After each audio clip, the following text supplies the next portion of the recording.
Welcome to Dodgers Daily. I'm Casey Porter. I'm so glad you decided to tune in. We have a very, very, very special guest today. Right-handed pitcher in the Dodgers organization, Ryan Pepiot, joins Dodgers Daily. So, hey, Rhino, thanks for coming back on in for another interview here. No, thank you, Casey. Appreciate it. Okay, first of all, got to know about the hole-in-one. That's awesome, man. It was all over social media. I see the big smile on your face, and I've seen that smile before. That had to be one of the coolest things of all time. Yeah, it was pretty cool. It was really, great moment, obviously hole-in-one, but then it was also really cool to be around a bunch of the guys and share with everybody. So let's get to the good stuff. Your baseball experience. Congratulations on being a AAA All-Star. I'm going to look to my left here a little bit so I can get these numbers right. 2.56 ERA last year. Your whip was 1.07. Your strikeout to walk ratio was 3.16 to 1. Okay, and I know those are all neat, but these are going to be the numbers that matter the most to you, I know. Okay, Oklahoma City was 14-0 in your first 16 starts last year and 16-1 overall. You went 3-0 in LA. So kind of talk about last year and how that springboarded you into your offseason and some of the things you've done in your offseason so far. Yeah, this offseason, I've been just kind of building off of everything I did last year. Been doing a lot of stuff in the weight room to try to get my body in better positions to be able to access the strike zone more often. Because when I was in the zone all the time last year, I was being able to have a lot of success. So just being able to do that more consistently is kind of been the main focus for this offseason. Okay, 2,652 miles from Oklahoma City to LA. You got optioned 6 different times. So how did you learn how to stay in the moment? I know, you're one day you're in front of 55,000, the next day you're in front of 5,000. So how did you learn how to stay in the moment? It's mostly just I talked to Mitch White a lot and Tony Gonsolin and a couple of other guys that had been sent up and down. And a lot of just the big message was it's like control what you can control and be where your feet are. Just kind of wherever you're at, if you're in the big leagues, you're in AAA, if you're on the road somewhere, just whenever your chance to get the ball, you take it and go with it. Yep. Okay. So it looks like at least some of you guys may have to throw some in relief. Who knows? I mean, roles won't be defined for quite a while, and spring training's getting ready to start here in a couple of days for the pitchers and catchers. So do you think, just all of the change last year and the shuffling around and all of the experiences that caused you to have to kind of deal with where you're at the moment, will that help you dealing with whatever role you play this year? Absolutely. I think I learned a lot about how the game works, a lot how the business side of everything works, and then also just learned a lot about myself. Being able to pitch wherever I'm asked to, whether it's out of the bullpen, whether it's spot start, whether it's pitching every 5 days, 6 days, whatever it is, just taking the ball whenever my name's called and giving the best I got that day. Okay, some more stats here. Your batting average against at the major league level last year was just 200. Your batting average against with balls in play was just 244, and you averaged more than 1 strikeout per inning. So like you said just a minute ago, when your stuff was in the zone, it played very well. Sometimes when you go up and you go down, there's that moment where you go, hey, I'm just going to trust myself because my stuff is good enough. Did you have that moment? Yeah, I think it was just more a couple of times when I got myself into some big jams, like in my debut when I think it was like the second inning and I had the bases loaded and Brian Reynolds was up. I was like, okay, you did this to yourself. Just go get yourself out of it. And it's just trusting yourself, trusting your stuff, like you said, and going out there and knowing that you've done this a bunch of times in other situations, and it's just another ball game. Go out there and execute. All off season, you put in all the work all season, so just go and do the fun thing, which is playing the games. And no doubt about it, you mentioned getting yourself in a few jams, but you got yourself out of those jams. What makes you so good in those big moments? It just always seems like you're up to the task as far as making that pitch you need to make. Just trying not to let the team down. Not necessarily just let them down, but more like as my job as a pitcher, as a starter, it's go out there, keep your team within a run, and make sure you're giving your team the best chance to win a ball game. That's the goal. So whether you go out there and you go 6 innings, give up 3 runs, well, as long as we're scoring 4, then I did my job. So it's not always about you're trying to put up zeros every time, but it's baseball. It's not going to happen. So just going out there and keeping the team in the ball game. I know we had a great offense day in AAA and in the big leagues. So it's go out there, give your team the best chance to win a ball game, and let them go out there and have some fun as well.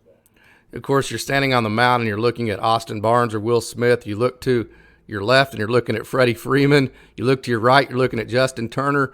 You look into right field and you're seeing Mookie Betts and maybe a Chris Taylor and a Trace Thompson. So being a rookie like that, is there kind of a pressing feeling over your body like, man, I can't let these guys down? No, not necessarily that. The guys are great. They all veteran players, big time names, future Hall of Famers, and just great people. Aside from great ball players, they're just great people, and everyone was very welcoming to me. When I first would go up, and every time I'd come back up, it was always just like, "Oh, Pep, like great to see you. Like we're happy you're back. Like go out there." And they want me to have success because my success helps the team. And also, those guys were all rookies in my shoes at some point in their careers, and they had guys that did the same thing. So they just wanted to pass the torch along and just make sure that I had the best chance to succeed I could. Yep, you were 3-0 at the major league level. Your ERA was 3.47, and your strikeout rates were very good. Your average against were very good. So your numbers were very good. But did you take into the offseason maybe the ability to work on becoming more efficient? Absolutely. I want to go out there and throw 30 pitches every inning. I want to be able to go deep in the ball games, go more than 5-6 innings. Be an innings eater, whatever the role is, whether it's throw a few innings in the bullpen, throw a couple nights in a row out of the bullpen, or make starts. Just go out there and do my job and put up as many zeros as I can and just try to keep the guys in the ball, guys a chance to win the ball game. So like you said, it was a lot about being more efficient, and I've been working a lot trying to get my body in different places so that I can access the zone, so I can be more efficient. So that was, like you said, it kind of all cohesively goes together to try to make sure I can be more efficient and get outs faster. Faster I get outs, faster I get to sit down, faster the guys get to get off the field and go put up some runs. Going with 3 pitches this year, the fastball, slider, and change? Yep, still 3 pitches. I have a couple I can always wrinkle in, but those are the 3 I'm going with. Which ones could you wrinkle in? Can you say that on the air, or you want to keep that? No, you can say on the air. It's more like manipulating the slider. You can make a slider like cuttery, you make it a little bit bigger. So can kind of categorically say it's a couple more pitches, but it's just one, just manipulate it a little differently. Which pitches do you feel the most comfortable landing in the strike zone whenever you need them? Right now I'm feeling pretty good with all 3. So fastball feeling really good. Changeup, I'm getting back to where I want it from a couple years ago.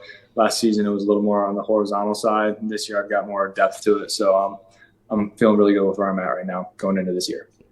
Other than hitting hole-in-ones in your offseason, can you take us through your specific routine and what you're doing to get ready? Yeah. So did some traveling this offseason with my wife. We went to Europe for Christmas, so I had a good time doing that. And then live in Arizona, so I've been going to the complex Monday through Friday, 9 to noon, or 7 to noon, whatever it is on some of the days. So just going in and get my treatment done in the training room, getting my work done in the weight room, and getting out there and just throwing, getting the field going down, getting ready, because it is a big year. Had a great season, great experience last year, and then just want to build off that and help the team this year. Yep, you have a lot of momentum going into this year. So, okay, obviously nobody knows what the roles are going to be. We kind of hit on it here in a moment, or just a minute ago, but how does that play into your preparation? Does it play into your preparation at all as far as the offseason goes, not knowing what your specific role is going to be? No, not necessarily. It's just right now my program has been programmed as a starter, so go as long as I can as a starter until they tell me otherwise. And like I said earlier, I'm happy with whatever role, whether it's making a spot start, being in rotation, or being out of the bullpen. Whatever I can do to help the team win ball games, because at the end of the day, we're just trying to win games and help our team get closer and closer to winning championships. So however I can contribute to that, that's exactly what I want to do. Okay, so the arm talent in this organization is just absolutely insane. When you look around the Dodgers organization, there's 100-mile-an-hour fastball after the other. As a matter of fact, last year, the AA tulsadrillers led the league in the highest average velocity for fastballs at 94 miles an hour. You're the type of guy that wants to be around the best. You want to compete around the best. So how is that arm talent that you've gotten to play around help you become a better pitcher? No, it's just you're working with the best every day. You're working with the best staff, with the best guys, and everyone's good people. So at the same time, like you're just all you all have the same goal of making the big leagues and staying in the big leagues. So like you see somebody else have success, it's like it makes you feel good too, because like you're happy for the other guy, and then they're happy for you as well. And then like iron sharpens iron, the quote for that. I mean, that exactly speaks volumes to what we have going on. You have great guys ahead of you that you're trying to reach and catch up to, but if you slip down, you have guys that are trying to catch up to you as well that are right there, that are just as good. So it's it's great. It's a great competition. And it's also like, it makes you better. Yep, no doubt about it. One of the guys that had serious arm talent just got taken in the Rule 5 draft. I know you're good buddies with him. Gus Varland, man, how cool is that? Him and Ryan Noda both got picked up. Jose Hernandez, I don't think you got to play with him, but left-handed 99. But I know Gus and Rhino, man, you were close with them, so talk about that. That was cool. No, I had Gus over last night watching the Super Bowl. So. Oh, really? Yep. So I was on the golf course when the Rule 5 happened, but I kind of had it tracking on my phone, and I saw you got to take the Milwaukee immediate FaceTime on him. He was so happy. I was so happy for him. I wasn't sure. I talked to him a little bit before. I was like, "Are you expecting anything?" He's like, "There's a couple teams we could see." But then once it happened, I was like, "Good for you. Like, you have battled through so much. The starting didn't go as well, but then as a reliever, like, you're coming out throwing 98. Like, somebody's going to give you a chance." I was happy for him, especially after his brother debuted. That's really happy for them as a family. They're all great people. So it's really exciting, and I'm excited to see. We actually play them first game of spring training, so I'm really hoping that he throws against us. So hopefully he does well, but we do well at the same time. But I'm going to be inside cheering for Gus at the same time because he is one of my best friends. Now, your very first at bat in AAA, you hit a single that I think you would admit that probably should have been a double. Okay, so, all right, so Gus Varland pitching on the mound, your good buddy. Are you going to want to fight over the bat rack and ask Dave if you can have an at bat against him? Yeah, because I know he'd give me a fastball. I'm probably not going to touch it, but he'd give me a fastball. I might. I don't know. I don't have the credibility to ask that. I only got like 20-something days of service time. If I had a couple years, maybe I would crack in there and say, "Hey, can I slide in there?" But no, there's no way. I mean, when I got my first hit and I was seeing the guy was throwing like 95, like it looked like 112. Like Gus's low arm slot at 98 with some ride, there's no chance I'm touching that. And that would look like 140. I would be kind of scared, even though I know where he's going to throw it. No chance. I'm going to sit back and I'm going to watch him and I'm going to enjoy it. It's a good day and age in baseball to be a pitcher, not a hitter, isn't it? Yeah, absolutely. I was a little disappointed when they took away the designated hitter to bring it to the National League because I was like, getting a hit would be so cool. But then at the same time, I'm like, thank goodness I don't know how to face some of these guys. Like, the thing about facing like Class A from, I think he's in Minnesota. No, that's Or no, he's with the Indians maybe or Who? Guardians. Class A, the guy who throws like 103 mile an hour. Oh yeah. Cutter balls. Like I'm just gonna stand there and hope he throws 3 balls or 4 balls. You got Jordan Hicks throwing 105. You got other guys throwing nasty stuff. I'm good. I'm gonna sit back there and sorry hitters, you guys have to deal with that stuff. Plus now you get all the TrackMan data as a hitter, so you know exactly how much their ball moves, right? It has to be intimidating. Oh, you see somebody throwing from super low slot that's got a 20-inch vert fastball from basically a side slinger that has induced cut basically to it. And like, what am I supposed to do with that? And then they got a slider that looks exactly the same. Good for them. Yeah, no doubt about it. And looking at that data, it makes you realize, hey, if that, looking at how hard that is as a pitcher, man, that's what I'm doing too. So just get the ball in the zone and play the odds and make it difficult on the hitter, right? Absolutely. Yep. Okay. Text messages. All right. More text messages after your first start or after your hole in one? Start. Oh, really? Start. Okay. Yeah.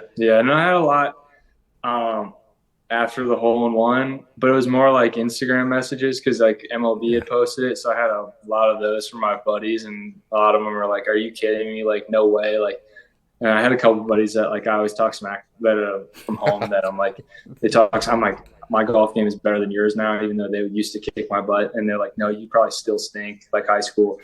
And then they saw that and they're like, "Are you kidding me? Of course that happens."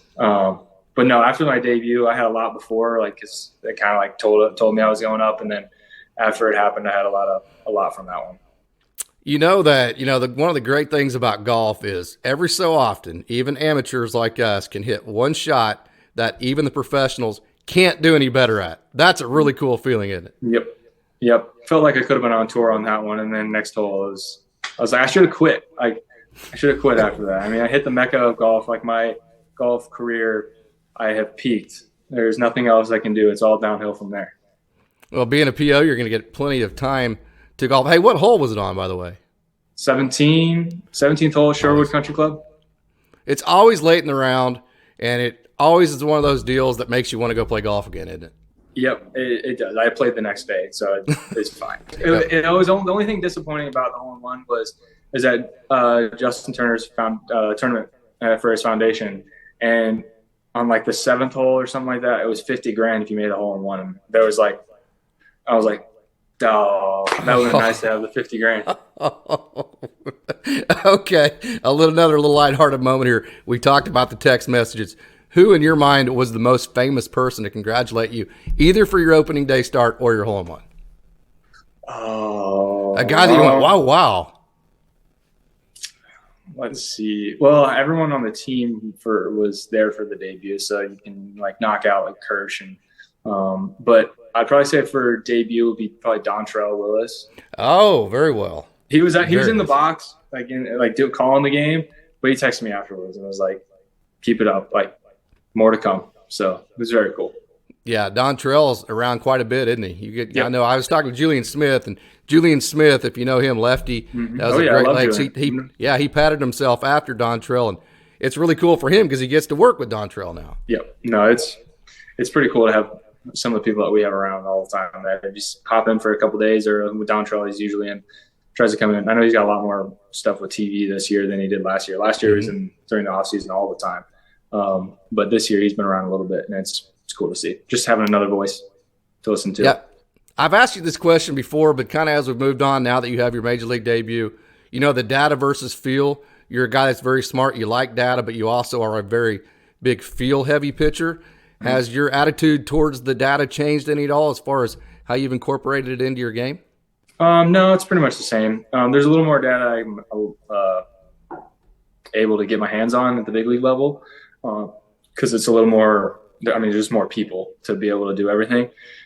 So you can get a little more stuff like more individualized than general and more generic when you in AAA because it's a little bit harder. You don't have 15 data analysts all crunching numbers all the time that make game plans and stuff like that for you all the time. So there's a little bit more information to get on my hands, but I still I think the feel a little bit outweighs the data for me still.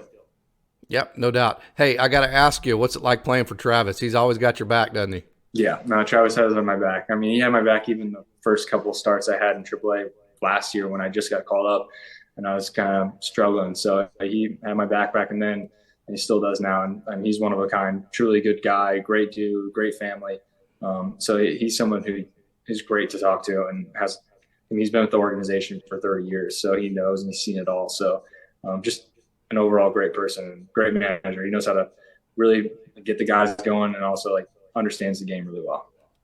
Did you ever look at your frequent flyer miles? Do you have an actual number that you racked up over last year? No, I don't know. I don't know the exact number, but I only paid for one flight this offseason. I took a lot of flights. Everything else I was able to use my frequent flyer miles for. I paid for my flight for my wife and I to go to Europe. Other than that, everything else was covered from frequent flyer miles. Okay, so let me get this correct. In the last, basically year and a half, since November, I believe, of 2021, I think it was, You've gotten married, major league debut, went to Europe, hit a hole-in-one. Yep. Pretty good time to be Ryan Pepiot, isn't it? Yeah, I've had a pretty good 18 to 24 months. I had a pretty good 18 to 24 months. Yeah, wedding, Dubai honeymoon, debut, Europe, hole-in-one. Yeah, I've had a pretty good 18 to 24 months. And the best part of that, you're just getting started, right? Absolutely. Okay, Pep. Hey, this is the third time I've had a chance to talk to you, and you're just so wonderful. Every time I reach out, you always reach back, and that is just so exciting for me. And so this was just so much fun for me to get to talk to you again and get to catch up with you. And hopefully I don't see you at all this year with my own eyes, unless I'm the one getting on a plane and going out to LA and watching you there. So Ryan Pepiot, thanks so much for joining. Thank you so much. I appreciate it.